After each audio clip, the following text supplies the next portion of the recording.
nexweşiya reflûyê bikim. Reflû di nava civakê de zêde tê dîtin û heke zû neyê naskirin, pêşîlê neyê girtin, mixabin jiyana nexweş serûbino dike. Ev pirsgirêk di welatên cîhanê yên başmayî de hîn zêdetir e. Pêşiyan behsê nexweşiya reflûyê bikim. Gelekî caran nexweşiya reflû, gastrît tê tevlîhevkirin lêbelê her du jî tiştên cuda ne. Hûn jî dizanin ku xwarin û vexwarin ji bo berdewamiya jiyanê jênegêr e. Di reflûyê de ji ber hin sedeman devê mîdê sis dibe û asîda mîdê derbasîn sorsorkê dibe wê diherişîne û dike birîn. Di gastrîtê de ser dilê nexweş değişe, dil xelîn û wereşîn tê dîtin. Mehdê nexweş tê girtin. Rê di reflûyê de nîşaneyê sereke şewat e û li piştê dixe, piştî şewatê ya ku herî zêde nexweş aciz dike ava tehle. Ji mîdê heta qirikê û heta dev dikişe û wan deran dike birîn. Mîde li hemberê asîdê heta astekê bi hinek rêbezan dikare xwe biparêze.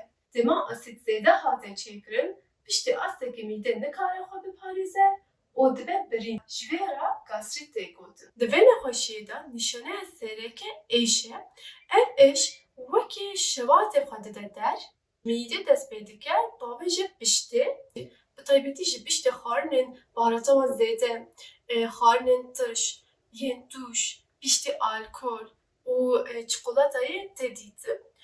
Ev êşe nişkê ve dest pê dike û êşekî giran e. Di van nexweşan de gelek cara ava tehl ji mîdê tê der. Ev av asîda mîdê dihewîne, cihê ku lê dikeve dişewitîne û di dev û qirikê de tehmekî nexweş dihêle.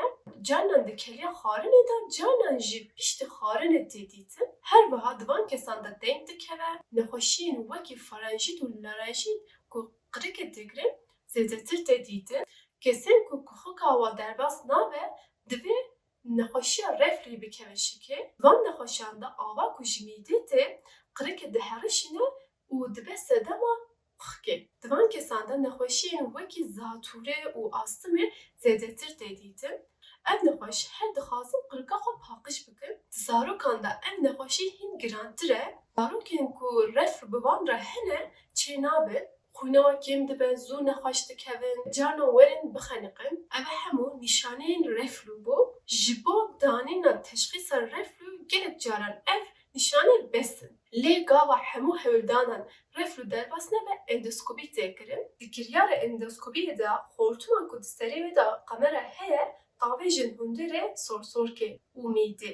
Bi vê avayî dîwarên wan organan rasterast tên dîtin. Heke birîn hebin, tên diyarkirin û pêwîstê pê hebe ji birînê biyopsî tê girtin. Her wiha ji bo diyarkirina asta reflûyê tehlîla bi navê pH monîtorîzasyona 24 saetan tê kirin. Gorî encama vê tehlîlê nexweşî çi qasê giran e, emeliyat hewce ye yan na tê zelalkirin. Niha jê min behsê tedaviya nexweşiya reflûyê bikin. Nexweşiya reflûyê dibe sedema gelek gazinan û arabiya mirovê xira dike. Di tedavî de hala sereke baldarî û hişyarî ye. Divê nexweş jiyana xwe de hîn guhertîna çê bike, lêgorî wan tev bigere. Gelekî caran bêyî dermanan bi hinek guhertinan ev nexweşî derbas dibe. Ev guhertin çinin nexweş divê xwarinê baş bûcûn hêdî hêdî bixwin û mîdê carekê de nedagirin. Piştî xwarinê heta herî kêm 3 saet derbas nebe, divê nexweş xwe dirêj neke. Taybetî jî gava nexweş radizin yan jî xwe dirêj dikin, pirsgirêk derdikevin holê. Ji ber vê yekê divê nexweş cihê ku lê radiz e bi aliyên jûre ve hinekî bilind bike. Qelevî jî reflûyê zêde dike, divê nexweş kîlo bêdayîn û xwe biparêze. Tiştên ku li kemer û qorsê divê li zik neyên şidandin, ji ber ku mîdê dide zorê, loma kincên ku zik dişîdin divê neyên li xwe kirin.